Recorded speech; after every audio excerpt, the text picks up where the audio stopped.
ताजी बाजी रखियो पर रे आयो सकने जायो। ये तो जौ है भाई। क्या है भाई गोबर। Hello friends, welcome back to my channel मेरा हिमाचल सांगला वैली। तो फ्रेंड्स, मैं मंजू नालंदा आप सभी का स्वागत करती हूँ अपने चैनल मेरा हिमाचल सांगला वैली में। तो अभी मैं पानी का मटका ला रही हूँ। इस तरह से हमारे सर के ऊपर उठाते हैं मटका पानी का। तो नहाने धोने के बाद पहला काम पानी लाने का। और जी पहुँच गई किचन में। अंधेरा है, लाइट नहीं जलाई है अभी, क्योंकि अभी ना एक मिनट, ओह गिर गया फोन। तो जी मटका छोड़ने के बाद अब लाइट जला देती हूँ, क्योंकि मम्मी सोए होते किचन में ना, तब मैंने लाइट नहीं जलाई है, बंद रखी। लेकिन अब उठ जाएंगे मम्मी भी, सोए अभी वहाँ पे। तो अब कर लेती हूँ अगला नेक्स्ट काम। आज की वीडियो में मैं आप लोगों को बहुत कुछ बताऊंगी कि जो हमारे पितर परमेश्वर होते हैं उनका आगमन कैसे होता है। पिछले ब्लॉग में भी मैं आप लोगों को बता रही थी कि मैं नेक्स्ट वीडियो में बताऊंगी। वैसे तो 17 तारीख से, यानी पिछले कल से, आज 18 है, 17 तारीख से उनका आगमन हो गया था कहीं कहीं पे, लेकिन हमने नहीं किया था क्योंकि वो होना था 2 बजे के बाद। खुलता ही नहीं है आजकल, बरसातों में ना जम जाता है दरवाज़ा। तो मैं आ गई हूँ नीचे कमरे में बात करने के लिए, क्योंकि मम्मी अभी सोए है ना, तो मैंने सोचा उनको डिस्टर्ब नहीं करूँगी। तो 2 बजे के बाद वो होना था ना आगमन, तो इसलिए हमने सोचा कि वो सुबह ही करना ठीक रहेगा, 18 की मॉर्निंग में, क्योंकि आधे दिन में कुछ अच्छा नहीं लग रहा था। और ऊपर से पिछले कल क्या था, पुण्य, तो पुण्य के व्रत भी थे। तो हमने सोचा आज सुबह से बढ़िया पूजा करेंगे, और साथ में गाय को भी रोटी दी जाती है, नसरावे भी रखे जाते हैं। तो कैसे कैसे होता है वो आप लोगों को बताऊंगी, बने रहिए आप लोग आज के इस ब्लॉग में। और इसके साथ ही रही बात सफाई की, तो सफाई मैं पिछले कल तसल्ली बख्श कर चुकी हूँ यहाँ पे। और अभी मॉर्निंग की जो सफाई होती है, जैसे झाड़ू और थोड़ा सा पोछा, चौका बोलते हैं जिसको, तो वो कर लूँगी, क्योंकि वो बहुत ज़रूरी होता है, चाहे आप लोग कर ही चुके हो पहले दिन में भी। तो वो कर लूँगी अभी यहाँ।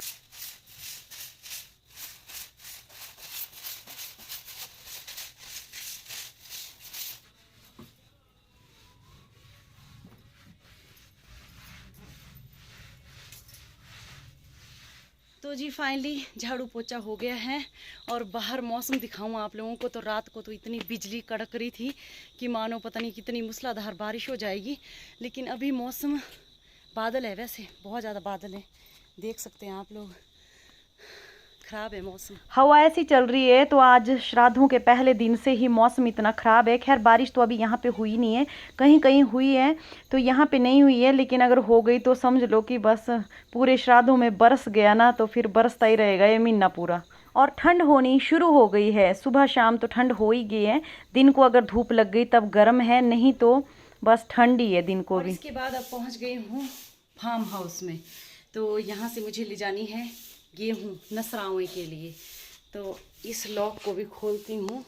एक दिन भी आई थी, तब भी आप लोगों को नहीं बताया था। तो ये बावड़ियाँ होती है, बावड़ी, और यहाँ पे पौड़ा, कमरे होते हैं। तो यहाँ पे कुछ अनाज वगैरह रख देते हैं हम लोग, क्योंकि जो कच्चे मकान होते हैं ना, घर, उनमें ना बहुत अच्छा रहता है। तो यहाँ तो बहुत बहुत उबड़ खाबड़ पड़ा है, अभी दिखाऊंगी नहीं। तो यहाँ से मुझे ले जानी है गेहूँ। इसमें गेहूँ है, इसमें गेहूँ। ये तो जौ है, ये तो जौ है भाई। इसमें मक्की है, लेकिन गेहूँ किसमें है, मैं ढूंढ रही हूँ कट्टों में, लेकिन गेहूँ है इस ड्रम में। तो इससे मैं निकाल दूंगी, ये नसरावा रखने के लिए। इसमें लकड़ियाँ हैं, लकड़ियाँ जानबूझ के रखी हुई है, जानबूझ के छांटा नहीं है इसको, क्योंकि यहाँ पे ना कीड़े लग जाते हैं कणक में।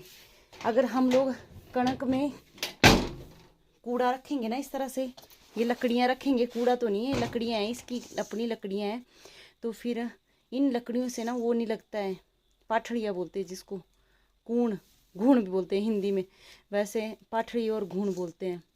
और गेहूँ इतनी अच्छी हुई है ना इस बार यहाँ पे, मम्मी के यहाँ बहुत ही अच्छी हुई है। तो इस तरह से ये फार्म हाउस, यहाँ पे अनाज वगैरह होता है ज़्यादातर, और अनाज यहाँ सेफ रहता है, बढ़िया।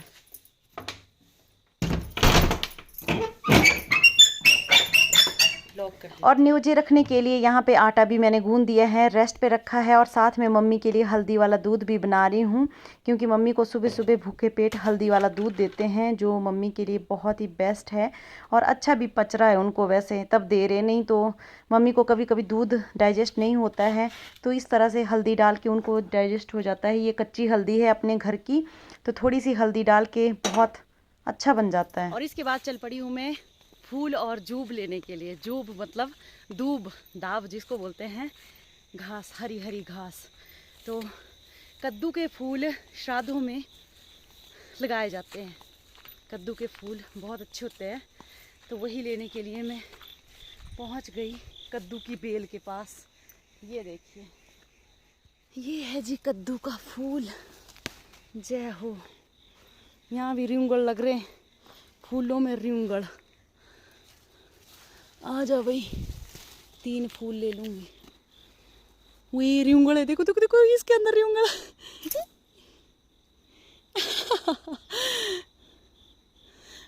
बथेरे दो ही, डर लग रहा है रिंगड़ से। और यहाँ से दाब ले लूंगी, दाब बताती हूँ आप लोगों को। ये देखिए दाब, और घास के अंदर जाने को ना डर भी लगता है, तो ये है दाब। ये देखिए,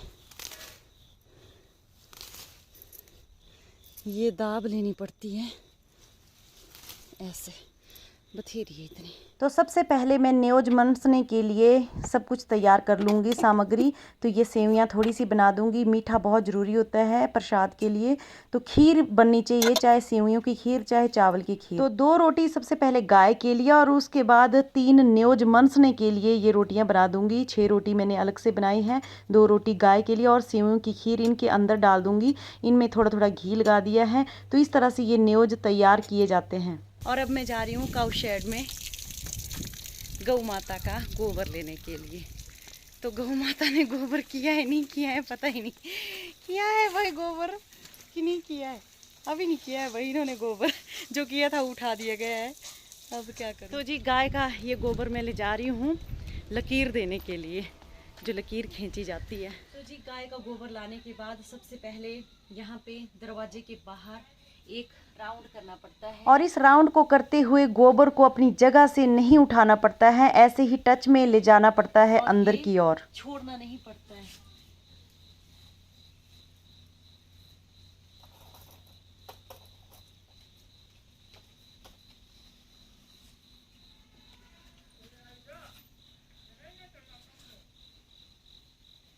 पितरो परमेश्वरो परुरे आयो सखणे जायो, पितरो परमेश्वरो परुरे आयो सखणे जायो, पितरो परमेश्वरो परुरे आयो सखणे जायो। जय हो भगवान जी, जय हो। तो जी इस तरह से हमारे पितरों को बुलाया जाता है अंदर, और उनको पूजा जाता है। तो उनको पूजना भी बहुत पुण्य का काम है, और ये हर साल होता है जब श्राद्ध आते हैं। तो आज पहला श्राद्ध है, पहले श्राद्ध में इस तरह से पितरों का स्वागत किया जाता है, और तब जाके यहाँ पे न्योजेमण से जाते हैं। तो वही अब मैं करने जा रही हूँ। तो गोबर, गाय के गोबर से मैंने यहाँ पे लकीर खींच दिया, यानी कि उनका आगमन कर दिया है। तो इस तरह से होता है पितरों का आगमन। तो जी फाइनली पूरी सामग्री तैयार हो गई है। ये चावल का नसरावा रखेंगे, ये गेहूं का, और यहाँ पे कद्दू के फूल, ये दाब, दूब, हरी दूब है, इसको हम लाइन के ऊपर से डालेंगे। ये संजिया है, दीपक जिसको जलाएंगे। अभी दीपक नीचे डालूंगी, अभी सिर्फ तेल ही डाल के ले जा रही हूँ, बाकी धूप, और साथ में यहाँ पे हल्दी, और ये है तिल, तिल के दाने और चावल के दाने, ये पूजा में चढ़ाए जाते हैं। और इसके साथ ही ये है न्योजे जो हमने मतलब चढ़ाने हैं वहां पे। तो ये 3 न्योजे बना दिए हैं, 2-2 रोटी के, और साथ में गाय की रोटी। सबसे पहले गाय गौ पूजा होती है, आप लोगों को पता ही है। तो मम्मी को भी माथा टिका देते हैं न्योजे के पास, मम्मी टेकते माथा। जय हो पितरो परमेश्वरो राजी बाजी रखियो पर रे आयो सखने जायो। हे सच्चे पातशाह तो बरकता दियो। हे पितरो परमेश्वरो हे भगवान। जय हो। पितरो परमेश्वरो पर रे आयो सखने जायो। अच्छा, तो यहाँ पे मैं अखबार लगा दूंगी न्योजे रखने के लिए और नसरावा रखने के लिए, तो नीचे से नहीं तो उठाए नहीं जाते बाद में। और इसको उठाने के लिए हमारे पंडित जी आते हैं, तो पंडित जी अपने टाइम से आते हैं, हम लोग ये पूजा करके रख देते हैं। पंडित जी फिर चाहे इसको 3 दिन के बाद ले जाए चाहे 4 दिन के बाद ले जाएं, तो ये हमारा फ़र्ज़ था कि हम यहाँ पे अपने पितरों की पूजा इस तरह से करके रखें। और बाद में ये पंडित जी ले जाते हैं, बाद में उनको दक्षिणा भी दी जाती है। खैर मैं अभी दक्षिणा यहाँ पे नहीं रखूँगी, वैसे दक्षिणा भी रखी जाती है। तो जब पंडित जी आएंगे तो उनके हाथ में ही दक्षिणा दी जाएगी। पंडित जी के खाना खाने के बाद तो पंडित जी आते हैं, खाना भी खाते हैं और फिर ये न्योज उठा के ले जाते हैं। तो ये हमारे लिए बहुत ही पुण्य का काम होता है। तो अब यहाँ पे मैं ये दाब और फूल भी रखते हुए जाऊँगी और वही बोलूँगी जो मैंने पहले बोला था। पितरो परमेश्वरो पर रे आयो सखने जायो। पितरो परमेश्वरो पर रे आयो सखने जायो। पितरो परमेश्वरो पर रे आयो सखने जायो। पितरो परमेश्वरो पर रे आयो सखने जायो। पितरो परमेश्वरो पर रे आयो सखने जायो। पितरो परमेश्वरो पर रे आयो सखने जायो। पितरो परमेश्वरो पर रे आयो सखने जायो। जय हो भगवान जी, जय हो पितृ परमेश्वर जी। घर को सदा भरा हुआ रखना प्रभु, जय हो। तो फ्रेंड्स इसको बोलते हैं श्राद्ध के दिन न्योज मणसना। तो ये न्योज मण से जा रहे हैं अब, उसके बाद फिर गाय को रोटी दी जाएगी।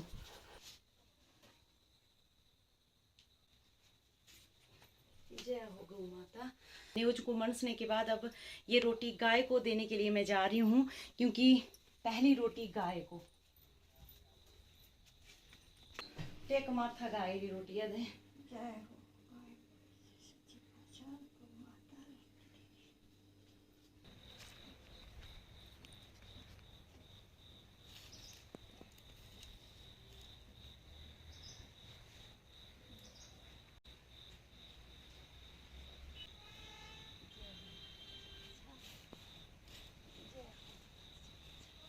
पूजा तो हो गई है और अब आप लोगों को अपने पितरों से भी मिला देते हैं। तो हमारे पितर कौन है आप लोगों को भी दिखा देते हैं। वैसे मैंने पहले भी आप लोगों को दिखाया है, तो यहाँ से दिख नहीं रहे। ये देखिए मेरे पापा की तस्वीर आप लोग देख सकते हैं। तो ये है हमारे पितर जो मेरे पापा हैं। ये 36 साल की उम्र में हम सबको छोड़कर चले गए थे। इनका एक स्कूटर में देहांत हो गया था, एक्सीडेंट हो गया था इनका। तो मैंने पहले भी आप लोगों को मिलाया है और काफ़ी यंग उम्र में ये हम सबको छोड़कर चले गए हैं। तो इनकी याद में ये श्राद्ध किए जाते हैं और इनको पूजा जाता है आज के दिन श्राद्धों में। तो इनका श्राद्ध 20 तारीख को है अभी, क्योंकि अलग अलग डेट में आता है। और आज की बात करूं तो आज हमने हमारे दादाजी का श्राद्ध है। मेरे दादाजी का पहला श्राद्ध मेरे दादाजी का है। तो मेरे दादाजी भी नहीं है हमारे बीच में, तो उनका श्राद्ध है। तब हमने आज अपने दादाजी के नाम से ये न्योजे रखे हैं। और 20 तारीख को मेरे पापा का श्राद्ध है, तो 20 तारीख को पापा जी के नाम से हम यहाँ पे न्योजे रखेंगे। तो पहली अरा, दूजारा, तीजारा श्राद्ध इस तरह से रहते हैं। तो इस तरह से सब लोग अपने अपने पितरों को पूजते हैं। कोई दादा का श्राद्ध मनाते हैं, कोई दादी का मनाते हैं, कोई पापा का, ताया का, चाचा का, चाची का, इस तरह से श्राद्ध मनाते हैं। क्योंकि जो लोग हमारे को छोड़ के जा चुके हैं, उनके जब 4-4 साल हो जाते हैं गुजरे हुए, तो 4 साल के बाद ये श्राद्ध मनाए जाते हैं। तो आदमी के गुजरने के बाद 1 साल के बाद तो बरसी मनाते हैं, फिर उसके बाद 4 साल के बाद चबरखा मनाते हैं, और 4 साल के बाद फिर ये श्राद्ध मनाए जाते हैं जो हर साल आते हैं। तो श्राद्ध के टाइम पे हम लोग बोलते हैं, कोई बोलते हैं कि पूजा पाठ नहीं करते हैं, ऐसा कुछ नहीं है, कर लेना चाहिए। और मेरे पापा की बात करूँ तो मेरे पापा बहुत छोटी उम्र में हमें छोड़कर चले गए थे। और मेरी मम्मी के ऊपर बहुत जिम्मेवारियाँ आ गई थी। तो ये बहुत लंबी चौड़ी कहानी, अगर ऐसी कहानियाँ मैं सुनाने लग जाऊंगी तो ब्लॉग बहुत लंबा हो जाएगा और मेरी आंखें भी भर आएगी, इसलिए मैं ज़्यादा बात नहीं कर पाऊंगी। तो छोड़ो, कोई बात नहीं। आज सिर्फ ये आप लोगों को श्राद्ध कैसे मनाए जाते हैं वही मैं ब्लॉग आप लोगों को दिखा रही हूँ। तो अब जो काम बच गया है उसको कर लेते हैं। इसके साथ ही अब हम सूर्य देव को ये जल अर्पित कर देंगे छत के ऊपर जाके। एक दरवाजा बंद कर देती हूँ पहले।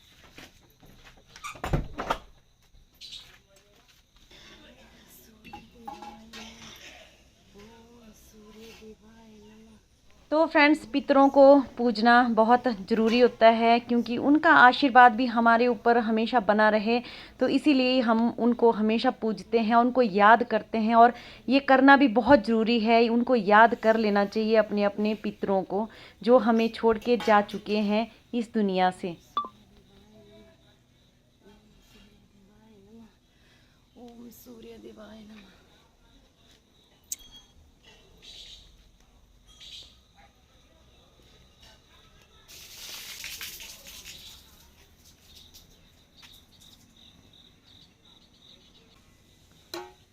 तो जी इस तरह से होती है हमारे यहाँ पे पितरों की पूजा, यानी पितरों का आगमन।